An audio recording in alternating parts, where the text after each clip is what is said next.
বিড়িতে সুখ টান দিয়েও যদি আপনি অমুক মার্কার ভোট চান, আল্লাহ আপনারে ক্ষমা করে দিবেন।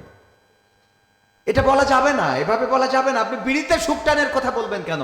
আল্লাহ চাইলে যে কোনো নেক আমলের কারণে যে কোনো বান্দাকে ক্ষমা করতে পারে। পারে না? পারে না? ভাদাম্মা, সিরাজগঞ্জে টাঙ্গাইলে বাড়ি ভাদাম্মা। এই মানুষটা এত অশ্লীল ভিডিও করেছে, কিন্তু সেই মানুষটা মারা যাওয়ার পরে আমার মনে হয়েছে এই মানুষটাকে আল্লাহ ক্ষমা করে দিবেন আজ হোক কাল হোক। কেন জানেন? এই ভাদাম্মা সে খারাপ ভিডিও বানিয়ে বেরিয়েছে, কিন্তু একটা ছেলেকে হাফেজ বানিয়েছে। কি বানিয়েছে? হাফেজ বানিয়েছে, কোরআনের হাফেজ। এবং তার ছেলে তার জানাজা পড়াইছে। অনেক আলেমের ছেলে তার বাবার জানাজা পড়ানোর যোগ্যতা রাখে না। অনেক আলেম আছে যার ছেলেকে জানাজা পড়ানোর যোগ্যতা সম্পন্ন করে গড়ে তোলে নাই, মাদ্রাসায় পড়াই নাই, স্কুল ভার্সিটি, ওরে বাবা লন্ডন আমেরিকায় পড়ায়, নিজের বাবার জানাজা পড়ানোর মতো আলেম তার সন্তান বানাইতে পারে নাই।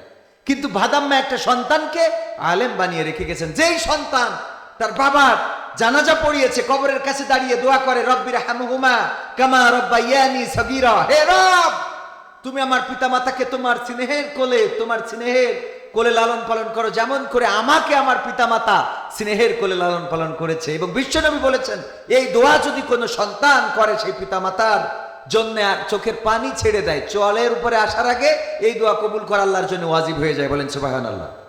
তো আল্লাহর নবীর হাদিস কি মিথ্যা হতে পারে?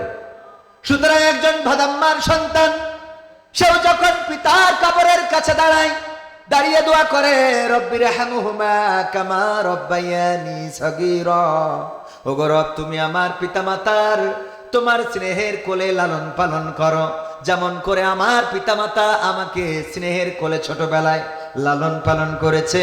আল্লাহর নবী বলেছেন, এই দোয়া যদি কোনো সন্তান করে, ওই সন্তানের দোয়ার বদৌলতে ওই পিতামাতার কবর জান্নাত করে দেন। কি আল্লাহ রাব্বুল আলামিন ক্ষমা করে জান্নাত করে দেন। এই জন্য আল্লাহ চাইলে যে কাউকে যে কোনো কারণে ক্ষমা করতে পারে, যে কোনো নেক আমলের কারণে ক্ষমা করে দিতে পারে। কিন্তু আপনি বিড়ি টানের সাথে তুলনা করতে পারবেন? বিড়ির সাথে তুলনা করা যাবে? এটা হলো এমন, আমাদের অনেকে এমন কথা বলতে যায় ভালো, কিন্তু হয়ে যায় খারাপ। ওই যে একবার বলছিলাম, এক ডাক্তারের কাছে গিয়েছে, যে বলতেছে, ডাক্তার আপনার কাছে রুগী হয় কেমন? বলছে, আসছেন কোথা থেকে? বলল, কলারোয়া থেকে, সাতক্ষীরা সদরের ডাক্তার।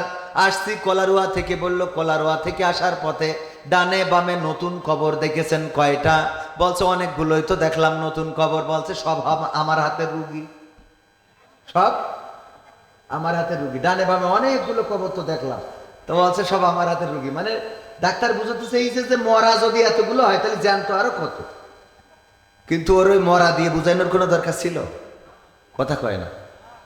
আর একজন বলে ফেললেন যে ইব্রাহিম আলাইহিসসালাম যে কুরবানি করে যে ত্যাগ করেছেন, তার থেকে অনেক বড় কুরবানি। আল্লাহ আমাদের হেফাজত করুন, বলেন আমিন।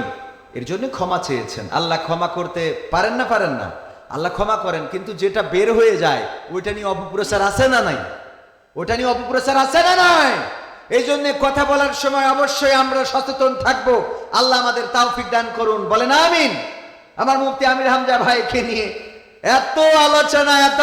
এখন মুফতি আমির হামজা ভাই এতটাই অ্যাডাল্ট হয়েছে, এখন বুঝে শুনে কথা বলেন। আমার একজনের কথা মনে পড়ে গেল, আমাদের স্যার বলছিলেন যে একজনের একটা মেয়ে ছিল, তো উনি ঘুষ খাইতেন, খুব কায়দা করে ঘুষ খাইতেন, ঘুষ এত নিতেন।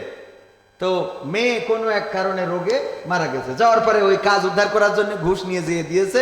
তো মেয়ে তো মারা গেছে, বলতেছে, এখন মনে করি না যে আমি রফিক আগের মতো আছি, অনেক পরিবর্তন হয়ে গেছি বাবা। কারণ মেয়ে মারা গেছে, এখন পরিবর্তন হয়ে গেছে। তো কিছু ক্ষতি না হইলে পরিবর্তনও আসে না, ঠিক না বেঠিক? তো দুই একটা ভুল আমাদের একজন দুইজন ভুল করছে, বাকি 300 জনকে সংশোধন করে দিচ্ছে। বলেন আলহামদুলিল্লাহ। কথা কয় না? আলহামদুলিল্লাহ বলতে কষ্ট হচ্ছে? বলেন আলহামদুলিল্লাহ। সব দলেরই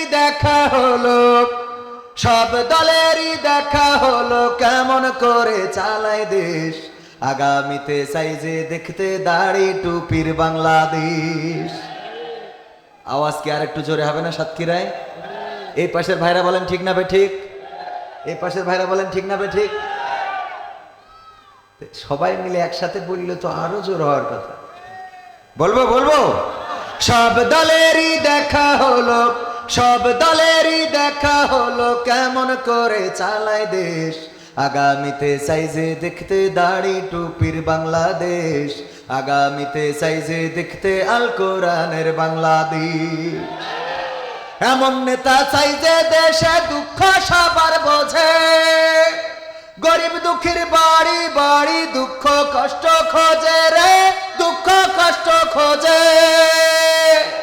এমন নেতা চাই যে দেশে দুঃখ সবার বোঝে, গরিব দুঃখীর বাড়ি বাড়ি দুঃখ কষ্ট খোঁজে রে, দুঃখ কষ্ট খোঁজে। সব অধিকার ফিরিয়ে দিয়ে, সব অধিকার ফিরিয়ে দিয়ে আনবে দেশে খুশির লেশ। আগামীতে সাইজে দেখতে দাড়ি টুপির বাংলাদেশ, আগামীতে সাইজে দেখতে আল কোরআনের বাংলাদেশ। ভ্রান্ত মতে বাতিল পথে শান্তি খোঁজে যারা, রবের ভাষায় চোখ থাকিতে অন্ধ বধির তারা রে, অন্ধ বধির তারা। ভ্রান্ত মতে বাতিল পথে শান্তি খোঁজে যারা, রবের ভাষায় চোখ থাকিতে অন্ধ বধির তারা রে, অন্ধ বধির তারা। ভুলের পথে থাকলে অটল, ভুলের পথে থাকলে অটল, এহ পরকাল হবে শেষ। আগামীতে সাইজে দেখতে দাড়ি টুপির বাংলাদেশ, আগামীতে সাইজে দেখতে আল কোরআনের বাংলাদেশ। দুর্নীতি আর চাঁদাবাজি ভাই চলবে না এই দেশে, রুখে দিতে হবে তাদের আসলে ফ্যাসিস্ট বেশে রে, আসলে ফ্যাসিস্ট বেশে।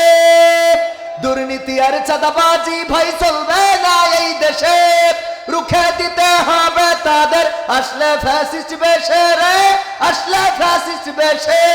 চললে আইন আল কোরআনের, চললে আইন আল কোরআনের, তবেই দেশটা চলবে বেশ। আগামীতে সাইজে দেখতে দাড়ি টুপির বাংলাদেশ, আগামীতে সাইজে দেখতে আল কোরআনের বাংলাদেশ। সব দলেরই দেখা হলো, সব দলেরই দেখা হলো, কেমন করে চালায় দেশ। আগামীতে সাইজে দেখতে দাড়ি টুপির বাংলাদেশ, আগামীতে সাইজে দেখতে আল কোরআনের বাংলাদেশ। চান আপনারা? চান? কারা কারা চান? দুটি হাত দেখতে চায়। লিল্লাহি তাকবীর।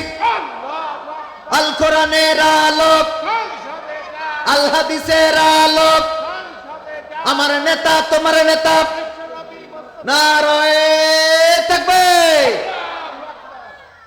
ওভার কনফিডেন্স মানুষকে ক্ষতি করে।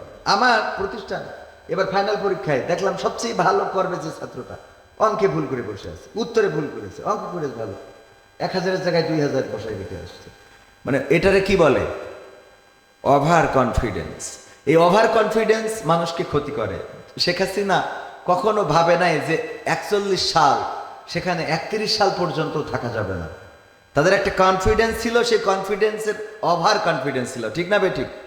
এই জন্যেই প্রায়ই আমার কাদের কাকা বলতো পালাবো না, ঠিক না বেঠিক? খেলা হবে, বলতে না বলতো না। কিন্তু মানুষটা এখন অসুস্থ, আল্লাহ তার সুস্থতা দান করুন, পড়ছি আমি। কারণ এই মানুষের বেঁচে থাকার দরকার আছে না নাই? 41 সাল পর্যন্ত অন্তত ক্ষমতায় না থাকলেও দুনিয়ায় তো থাকা উচিত। আল্লাহ কবুল করুন, বলেন আমিন। তো এই যে ওভার কনফিডেন্স, সাতক্ষীরার জন্য আমার মনে হচ্ছে যে এরকম ওভার কনফিডেন্স হয়ে যাচ্ছে কিনা। কারণ এরকম মাহফিলে সাতক্ষীরারা স্লোগান দিয়ে আগুন করে ফেলার কথা, সেখানে সাতক্ষীরায়, অথচ যেই সব জায়গায় আমরা মনে করি ইসলাম বিরোধী খুব বেশি, সেই সব জায়গার এখন রিভিউটা ভালো, পারফরমেন্সটা ভালো। আপনারা মনে করেন ওই যে রাজার পুকুরে দুধ ঢালার মতো। আমি আশা করব যে সাতক্ষীরারা অবশ্যই পরিবর্তন হইতে হবে, কারণ মাঝে মাঝে এটা কষ্ট দেয় আমাদেরকে, পীড়া দেয় আমাদেরকে। রাজা বলল যে আমার যে পুকুর করেছে এই পুকুরটা পানির পুকুর হবে না, এটা কিসের পুকুর হবে? দুধের পুকুর। কিসের পুকুর? দুধের পুকুর। এলাকার সবাইকে একেবারে ওই যে তখন কি বাজাতো, ওই যে একটা ঘন্টা বাজায় বলে দিত সবাইকে, বলে দাও সবাই যেন তাদের গরুর দুধ পুকুরে ঢেলে যায়। এখন এইটা শোনার পরে আমার এনামুল হাসান বিন নূর ভাই চিন্তা করতেছে, সবাই তো দুধ ঢালবে, আমি আজকে গাই গরুর দুধটা না ঢেলে বিক্রি করে দিই, 1 কলস পানি ঢেলে দিয়ে আসি। আমাদের হুজুর মনে করতেছে আমিও অসুবিধে নেই, আমিও এক কলস পানি ঢালবে, সবাই তো দুধ ঢালবে। আমার ভাইজান মনে করতেছে সবাই দুধ ঢালবে, আমি ওই যুবকরা সবাই গ্রামের সবাই মনে করেছে সবাই তো দুধ ঢালবে, আমি একটু পানি ঢালি। মাঝখানে কি হয়েছে? সবাই পানি দিয়েছে, হয়ে গেছে কিসের পুকুর? তো সাতক্ষীরা যেন পানির পুকুর না হয়ে যায়। আল্লাহ কবুল করুন, পড়ে না আমিন। সাতক্ষীরাবাসী অবশ্যই জাগ্রত হতে হবে। সাতক্ষীরা নিয়ে একটা গান লিখেছিলাম, ভাইকে একটু